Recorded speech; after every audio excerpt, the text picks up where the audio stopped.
Le 400 mètres féminin au départ avec celle qui a tout gagné cette année, Sanya Richards, qui a gagné le jackpot de la Golden League, invaincue, l'américaine, qui s'est essayée avec brio la semaine dernière aux 200 mètres et qui doublera d'ailleurs 200-400.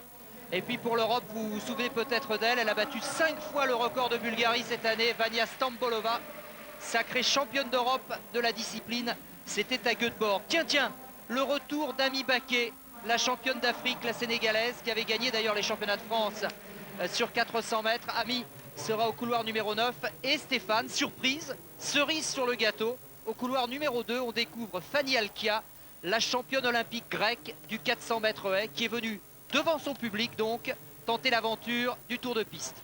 Oui, c'est un choix sans doute de l'équipe grecque qui avait une deuxième carte à jouer sur le 400 mètres haies, bien sûr pas aussi forte que Fanny Alkia puisque c'est la championne olympique, mais qui avait tout intérêt à faire ce choix puisque Fanny Alkia pouvait aller chercher des points précieux sur le 400 mètres plat.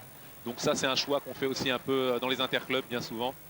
Et voilà Fanny Alkia qui va avoir quand même fort à faire. Championne olympique, on s'en souvient, hein, c'était énorme hein, dans ce stade d'Athènes il y a 2 ans, lorsque Fanny Alkia avait écrasé la finale du 400 mètres haies. A-t-elle les moyens de venir taquiner Sanya Richards? Honnêtement, je ne pense pas.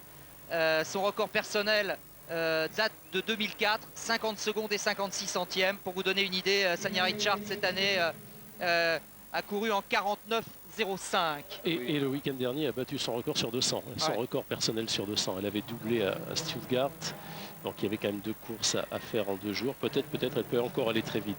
Peut-être sous les 49, allez savoir. Hein. Oui, son record se situe là, donc vu ce qu'elle a fait sur 200 mètres, ça peut lui donner confiance pour des départs un petit peu plus rapides que ce qu'elle a fait encore, puisqu'elle a quand même une approche assez défensive, je dirais, du 400 mètres en partant, en essayant d'équilibrer ses courses.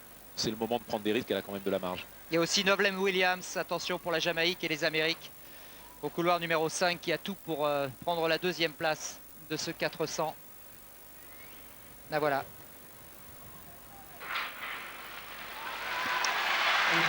Et Fanny Alkia est partie très vite avec au couloir aussi Sanya Richards, au couloir numéro 7, qui a déjà complètement revu Stambolova, qui m'a l'air pas du tout dans son assiette, la Bulgare. Sanya Richards pour l'instant impressionnante en spécialiste du 200 là. Hein. Oui, vraiment elle s'est lancée. Alors peut-être qu'elle va justement essayer quelque chose qu'elle ne fait pas. Elle court comme Wariner, ils ont le même entraîneur. Et là elle s'est lancée vraiment très violemment. Donc c'est peut-être un test aujourd'hui. Ouais, pour voir jusqu'où elle peut tenir à cette cadence de folie. Sanya Richards, regardez, qui sort avec une confortable avance sur Novlem Williams, alors que Fanny Alkia, eh bien la grecque là, elle est très bien, et à la corde aussi Veshkourova, la russe. Sanya Richards, il y a un monde entre Sanya Richards et toutes les autres. Attention chrono, attention, 48,70, meilleure performance mondiale de l'année, record personnel.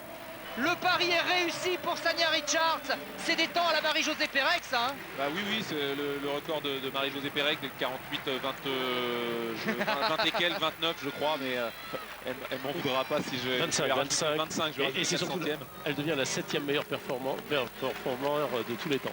Oui. Non, et là, mais on le pressentait un petit peu. Au niveau de Cathy Freeman, qui a couru voilà, 48, 63, c'est ça, donc, exactement. et voilà. Italienne de la longueur, pour l'instant, cette